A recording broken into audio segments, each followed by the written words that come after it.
à mon sens, envoyer des troupes défiler le 9 mai sur la place rouge, c'est un symbole très très fort. C'est un acte pour dire nous sommes avec vous. Surtout dans le contexte international aujourd'hui où aller à la place rouge le 9 mai, c'est quelque chose que font les États parias. Donc moi je trouve que c'est très inquiétant de voir des Chinois, de voir des Vietnamiens même dérouler sur la place rouge. Tout d'abord, je vous le disais, les commémorations du 9 mai.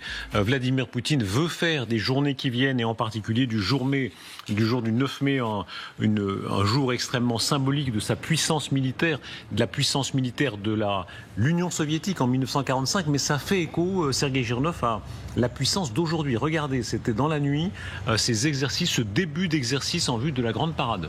Ça prend 2 semaines, ces exercices. Vous savez, c'est la seule parade militaire maintenant par an. Sous l'Union soviétique, il y en avait 2. D'ailleurs, jamais le 9 mai, ou presque jamais le 9 mai. C'était le 1er mai et le 7 novembre pour la fête de la Révolution. Et le 9 mai, Staline l'a fêté 2 fois. Non, une fois. Tout de suite après la guerre. Après, Khrouchtchev l'a fêté une fois, en 60, même pas. C'était Brejnev. 65. 85, c'était Gorbatchev. Et Yeltsin, 95. À partir de 95, c'est tous les ans. Il y a un certain ton à la poésie. Il y a eu des 9 mai où il y avait des rapprochements importants. Il y avait souvent des dirigeants européens d'ailleurs qui étaient à Moscou. Cette fois-ci, il n'en est rien. Il y a un ton de menace des Russes à l'égard de l'Europe. C'était l'époque aussi quand on croyait en Russie, on s'est dit c'est plus possible, ils ne peuvent pas retomber en arrière dans la dictature, dans l'autoritarisme pour revivre les horreurs soviétiques. On s'est trompé et bien sûr à l'époque quand il y avait ce dégel, un peu l'ouverture, les dirigeants internationaux avaient aimé de participer parce que c'est spectaculaire la place rouge. Mais aujourd'hui quand je vois ce défilé, pour moi c'est funèbre, la nuit comme ça, sinistre, qu'il montre soi-disant la prétendue du pouvoir, mais je vais être cynique, mais ce pouvoir, il faut peut-être le montrer sur le front qu'il n'arrive pas à montrer. Et c'est là. Et surtout, il faut l'écouter. Ce pouvoir, il faut le montrer sur le front qu'il n'arrive pas à montrer. Alors que nous avons vu que maintenant que Koursk est fermé, eh ben, la reprise des combats dans le Donbass montre bien que leur propagande, comme quoi, soi-disant, ils étaient en train de mettre la Russie en difficulté sur le Donbass, est en train, là encore, d'être débunké parce que petit à petit, Pokrovsk recommence à subir à nouveau la pression et recommence encore à reculer. Et surtout, ce qui est important, c'est que dans cette séquence, notez bien ce qu'ils viennent de dire. Bon, je ne vais pas la qualifier de quoi que ce soit, cette personne, mais notez bien les réactions des autres qui sont sur le plateau. Notez bien à quel point c'est marrant. Ça se voit que même eux, les mecs sur le plateau, ils n'en peuvent plus d'elles qui racontent n'importe quoi. Suivez pas à pas comment ils vont réagir à ce qu'elles viennent de dire ici. Qui nous quand même fait penser que c'est la triche, qu'ils n'ont pas ce pouvoir. En fait, c'est faux. Tout est faux. Peut-être c'est un carton, un papier mâché, tous ces machins, les chars, etc. Mais par contre, voilà, c'est la seule chose qu'il reste, c'est ce pouvoir gonflé et en vrai inexistant. Oui, juste un petit point pratique. L'explication la plus plausible de cette obscurité, c'est que, comme les Français, même si je parle sous le contrôle du général Richoux, les défilés, les répétitions ont lieu la nuit, parce que comme c'est en pleine ville, dans la capitale, pour ne pas trop gêner la circulation. C'est vrai. C'est pas forcément parce qu'ils ont honte de se montrer. Oui, on défile à 5 Déjà le premier, ça se voit que eux qui viennent, déjà qui ont un peu de jugeote, et qui savent bien qu'ils viennent là pour faire de la propagande anti-russe, et que des fois ils sont obligés de bricoler des raisonnements pour essayer de paraître crédible. Alors attendre quelqu'un qui vient juste de jeter le discrédit sur la totalité de l'émission qu'ils vont faire devient juste insupportable. Et eux-mêmes maintenant essayent de rétablir la vérité, ou en tout cas de sortir de sa bêtise à elle. Je vous rappelle que cette personne, sur ce même plateau, une fois a traité les Français de lâches, et que les Français n'en faisaient pas assez pour l'Ukraine. 5h du matin. Absolument. Pendant les 15 jours de répétition du 14 juillet, moi j'étais au cœur de ça quand j'étais chef de cabinet gouverneur de Paris. On est à 5h du matin, on se lève à 3h, on arrive à 4h, il y a toute une ambiance. Et ensuite, il y a le petit déjeuner sur les Champs-Élysées avec les croissants, etc. pour tous les soldats. Et le matin, 5h du matin. Pour avoir défilé aussi, ça prend beaucoup de temps de positionner les véhicules qui vont servir au défilé. Ça prend un temps infini, il faut être très prudent. C'est une organisation logistique très complexe, donc c'est peut-être ça à quoi on assiste. Mais ils font ça aussi le jour. Mais bon, elle insiste. Mais bon, elle insiste. Ils en peuvent plus. Comme vous-même, vous l'avez récemment partagé, plus personne n'en peut plus de cette dame. Je ne comprends pas pourquoi elle continue à être invitée. Probablement qu'ils ne veulent pas être mal vus, et vous connaissez la sensibilité de la société occidentale par rapport aux femmes, et surtout par rapport à l'Ukraine. Il serait mal vu maintenant qu'elle est devenue la chialeuse officielle de la cause ukrainienne sur LCI, de la foutre dehors, puisque sinon elle irait faire encore de la mauvaise pub à LCI, donc on la laisse là seulement. Mais si vous voyez bien, là, de plus en plus dans ces interventions sur le plateau, eux tous, ils essayent de recadrer à minima les bêtises excessives qu'elle dit. Parce que dans la journée, c'est marqué, j'ai vu les schémas, carrément les rues qui sont bloquées, bouchées, et ça pose énormément de problèmes dans Moscou, qui est déjà pas réglé du tout au niveau des... C'est vrai que quand il y a le défilé des militaires français, on ne bloque pas des rues aux Champs-Élysées. Quand les convois des présidents qui viennent à Paris sont en train de passer, on ne bloque pas des rues dans Paris. Et donc, le défilé de la plus grosse armée ou de l'une des plus grosses armées au monde ne va pas nécessiter le blocage de plusieurs rues dans la ville. Non, non. Circulation, et là tout le monde se plaint, mais voilà, c'est un plein jour, sauf que bon, on a ces images, mais je dis l'image fait sinistre, l'image ne fait pas du tout festif, et surtout quand on sait que ces gens-là qui défilent, peut-être qui font la répétition, peut-être ils rentrent du front où ils ont violé les femmes et tué les... Écoutez bien ce qu'elle dit, hein. Peut-être ils rentrent du front où ils ont fait quoi, et réécoutez bien les choses qu'elle dit, les choses énormes qu'elle dit. Et jamais le CSA, jamais personne ne l'attaque pour les choses immondes et grotesques qu'elle dit. Écoutez, et je vous rappelle qu'ici, vous vous souvenez de l'intervenant russe, je ne sais plus comment il s'appelle, j'avais noté la vidéo pour vous faire une vidéo dessus. Il y avait le porte-parole de l'ambassade russe en France qui mettait souvent à mal les plateaux français, que ce soit BFM ou LCI quand il était invité. Et bien cette personne-là a été déclarée persona non grata en France, et elle a dû quitter son poste en France parce que quand les Français avaient dit qu'ils allaient envoyer des militaires en Ukraine, les officiels russes, Sergueï Lavrov et Piotr Tolstoï, avaient dit que les militaires français envoyés en Ukraine seraient des cibles légitimes. Ce n'était pas sa position à lui, c'était la position de son ministre des Affaires étrangères et de son pays. Mais le fait d'avoir répété ces mots-là en France, sur un plateau télé, et qu'il mettait souvent à mal la propagande française sur les plateaux télé français, ils l'ont déclaré persona non grata, et c'est pour cela que vous ne le voyez plus. La dernière fois, j'ai fait des recherches, et je vais vous faire une vidéo là-dessus. Ils l'ont invincé, pour vous dire à quel point, soi-disant, la liberté d'expression, la liberté de la presse est respectée par, soi-disant, le pays de l'homme qui tout le temps vient réclamer la liberté, la presse, la démocratie, Emmanuel Macron. Je crois qu'il s'appelait Chapovanov ou quelque chose comme ça là. Je vais voir si je peux vous le retrouver. Non, c'est pas grave. On va faire une vidéo dessus. Je ferai une vidéo que je ferai pas, où je reviendrai dessus dans un live. Ils l'ont évincé du paysage médiatique français. Mais elle, qui tous les jours rencontre des bourdes comme ça, continue à officier sur le plateau et à dire ces conneries sans que cela ne pose problème à qui que ce soit. Écoutez bien ce qu'elle dit. Surtout quand on sait que ces gens-là qui défilent, peut-être qui font la répétition, peut-être ils rentrent du front où ils ont violé les femmes et tué les bébés. Vous attendez? Ils rentrent du front où ils ont maché les femmes et tué des bébés.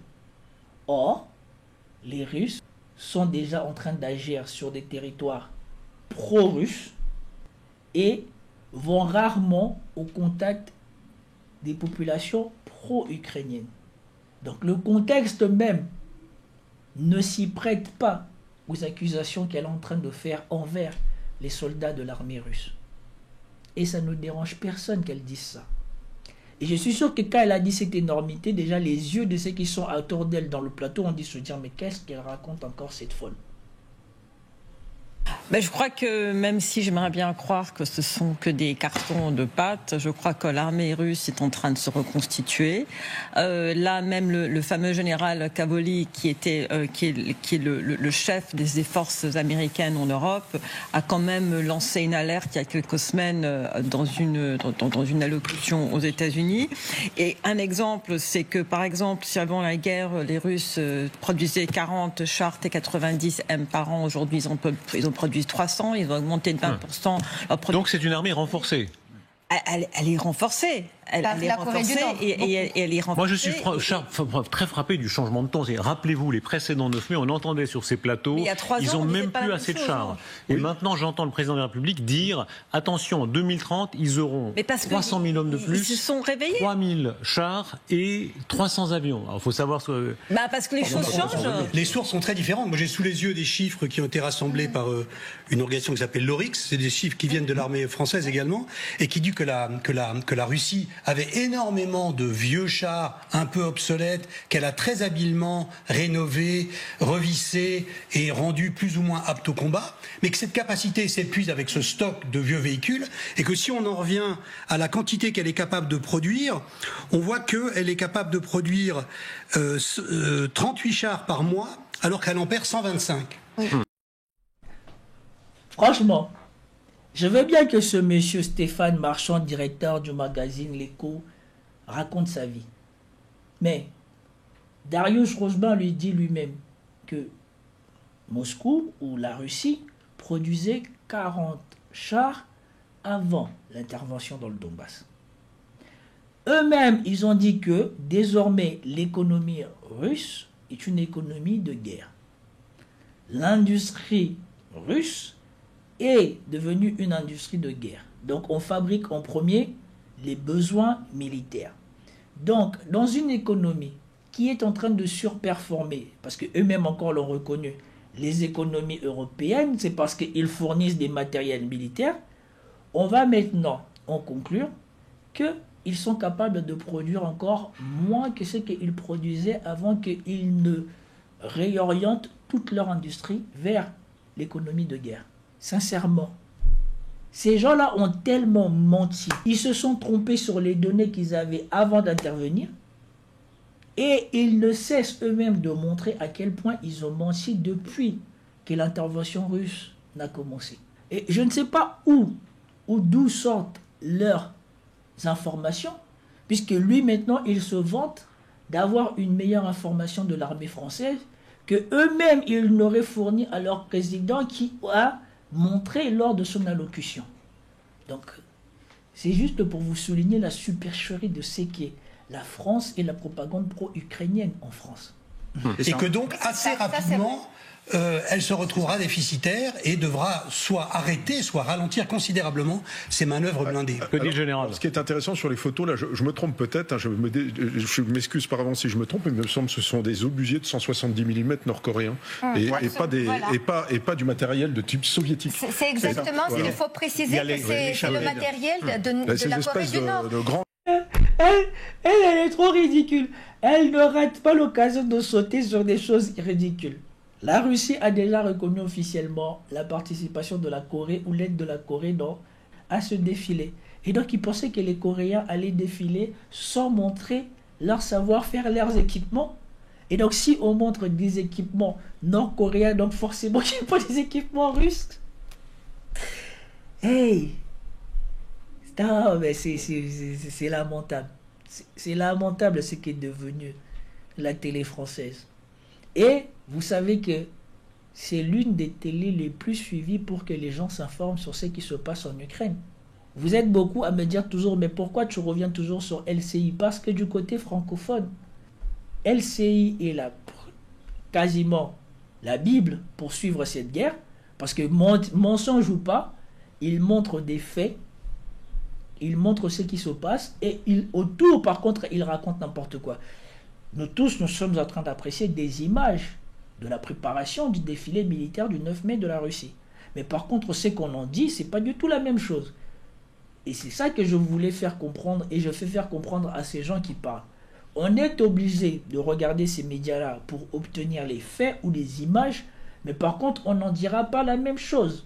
Et si tu veux obtenir ces choses-là par d'autres canaux, en français, c'est beaucoup plus difficile. En canon, là, sur roue, ça me semble être ces fameux obus. Les drones aussi, c'est l'Iranien. Même si ce sont les Russes maintenant qui, à côté de Tatarstan, les produisent. Voilà, ça, ce sont les Shahed de production russe, parce qu'ils ont amélioré un tout petit peu la construction. Ce sera effectivement une démonstration de force de cet axe militaire grandissant, hein. Iran, c'est du théâtre. Corée du Nord, Chine. Regardez la garde d'honneur de l'armée populaire. Voilà. Maintenant, Darius Rochba lui-même encore vient contredire ce que ses intervenants sont en train de dire. Ça sera une démonstration de l'axe militaire Corée, Russie, Iran, Chine, et il s'étonne qu'il y ait du matériel militaire de ces différentes personnes faisant partie de cet axe. De libération chinoise a été aperçue lors des répétitions pour le défilé du 9 mai dans les rues de Moscou. Des gardes d'honneur de 12 pays, dont la Chine, le Kazakhstan et le Vietnam, ont également participé à la répétition. Alors, est-ce que c'est du théâtre et au fond on exagère la crainte qu'on a de la Russie, comme le dit Jérémy Janov, ou est-ce qu'il y a réellement une crainte de la Russie en Europe de l'Ouest ? Ça, on peut se poser la question, mais moi je me quand même pose la question, par exemple, de la Chine aux côtés du Vietnam, par exemple. Ça ne peut pas être une alliance. La Chine, elle a pris un îlot au Vietnam ces derniers jours. Donc on peut se poser véritablement la question, quel est le type d'alliance? C'est simplement à l'invitation de la Russie. Non. Mais ça n'est certainement pas une coalition ou bien le défilé de... Bon, Richaud, il est en train de parler. Après que Trump ait frappé tout le monde de tarifs douaniers, où s'est rendu Xi Jinping?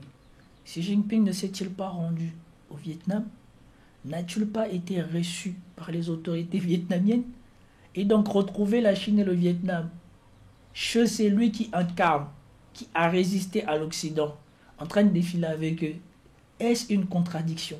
Non, c'est juste devenu incroyable de voir, je ne sais pas, la faiblesse intellectuelle qui est en train de se propager en Europe, que tous ces gens-là, jamais j'aurais cru que un jour je ferai des analyses beaucoup plus pertinentes que la majeure partie de ces gens qui interviennent sur ces télés.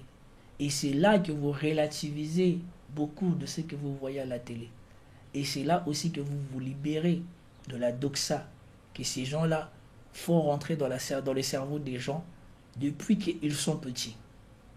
C'est eux qui ont fait rentrer dans la tête des gens depuis qu'on est petit en France les valeurs de la République, les valeurs humaines, l'importance de la vie, le respect de la vie et tout ça. Mais aujourd'hui, c'est tout ça qu'ils voudraient que les gens et les enfants qu'ils ont élevés ferment les yeux en les regardant prendre parti contre la Russie et prendre parti pour Israël. D'alliés, comme on peut le voir au sein de l'OTAN.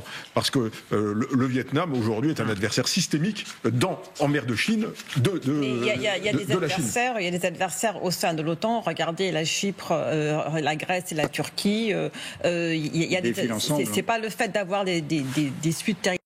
Je pense qu'elle voit de loin ce qui est en train d'arriver. Je rappelle que les États-Unis ont récemment, je crois, déclaré qu'ils se désengagent des négociations entre l'Ukraine et la Russie. Et donc peut-être que ça sera la prochaine vidéo que nous allons intervenir si ça a été aussi traité par LCI. Parce que des économistes ont révélé qu'au Vatican, en plus d'accepter de signer les accords, soi-disant Zelensky, il serait parti là-bas pour pleurer pour que les États-Unis ne se désengagent pas de l'intermédiation entre eux et les Russes. Et donc cette dame, elle comprend ce qui est en train de se présenter. Maintenant que les Américains sont quasiment sûrs d'être payés, d'être remboursés sur ce qui restera de l'Ukraine, peut-être que nous allons voir autre chose arriver. En même temps, il y a des choses contradictoires qui arrivent puisque depuis que cet accord a été signé, l'Ukraine maintenant est en train de soi-disant maintenant attaquer, puisque la dernière fois, comme on a vu ici, là, ou comme on verra, ils ont attaqué la Crimée. Territoriale qui fait qu'on ne puisse pas être dans une alliance.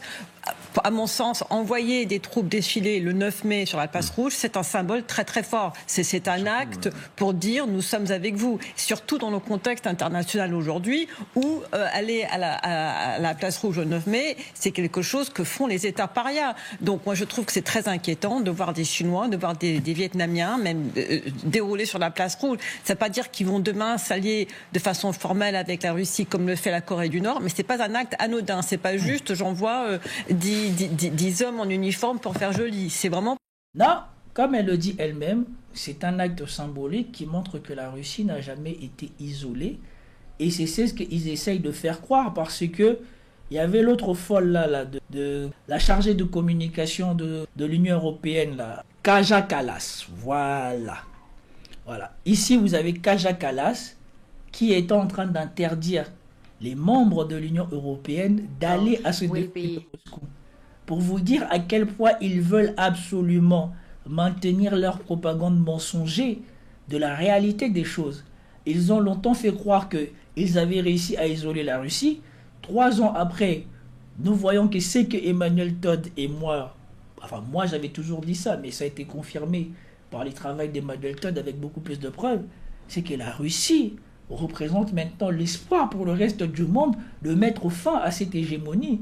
Et ils ne veulent absolument pas que ce qu'ils ont nié et ne pas montré dans leurs médias ne se concrétise au reste du monde. Et donc ici, ils essayent d'empêcher les gens qui partagent cette vision-là et qui sont dans l'Union européenne de se rendre à Moscou et de faire capoter leur propagande. Écoutez ce qu'elle dit ici. Participation in the 9th of May parades or celebrations in Moscow will be not taken lightly on the European side, considering that Russia is really waging a full-scale war in Europe. Des menaces à peine voilées de sanctions pour les pays souverains qui s'afficheraient au défilé du 9 octobre. Et à cela, ici, nous avons eu la réponse du ministre slovaque. Ici, par rapport à des solutions possibles. Écoutez. La commissaire européenne, qui n'est qu'un membre de la Commission, ne peut pas me dire ce que je dois ou ne dois pas faire. Je suis tout à fait optimiste quant à ce voyage. En effet, nous devons dialoguer. Nous devons également parler à l'autre partie et discuter des solutions possibles. En décembre 2024, je me suis rendu à Moscou et je me suis entretenu avec le président russe Poutine. Nous avons eu une conversation sérieuse et importante. Nous avons parlé du gaz, de la guerre et de la possibilité d'un cessez-le-feu. J'ai reçu des informations de première main. Nous devons parler, nous devons communiquer. Mais nous devons aussi être suffisamment forts pour défendre nos positions. Et ici, vous l'avez le 22 avril, quand Trump a déclaré que la Crimée pouvait être cédée à la Russie, qui a encore venu dire « The Union European will never recognize Crimea as part of Russia ». US top diplomatique Kaja Kallas. Alors que nous avons vu que les gens de la Crimée eux-mêmes se considèrent désormais comme russes. Et donc, ces gens-là ne veulent absolument pas que les gens réalisent ou que les gens voient la fin de leur mythe. Parce que le fait d'en parler, ça reste toujours des paroles qui peuvent contester. Mais l'effet de voir, c'est pour cela que les réseaux sociaux sont devenus leur pire cauchemar et ils veulent absolument les contrôler. Parce que ça matérialise leur pire cauchemar. Sur leur chaîne télé, ils peuvent invisibiliser ce qui ne les arrange pas. Mais sur les réseaux sociaux, ils ne peuvent pas le cacher. Et c'est ça qui est devenu leur principal problème désormais. Et comme elle dit, voir ces gens-là défiler sur la place rouge, ça envoie un message et ça confirme que la Russie n'a jamais été isolée et que surtout, les autres, sans rien dire, sont avec la Russie. Alors, merci beaucoup de m'avoir accompagné. C'était bien d'être avec vous. Et donc, d'ici là, peace out à vous.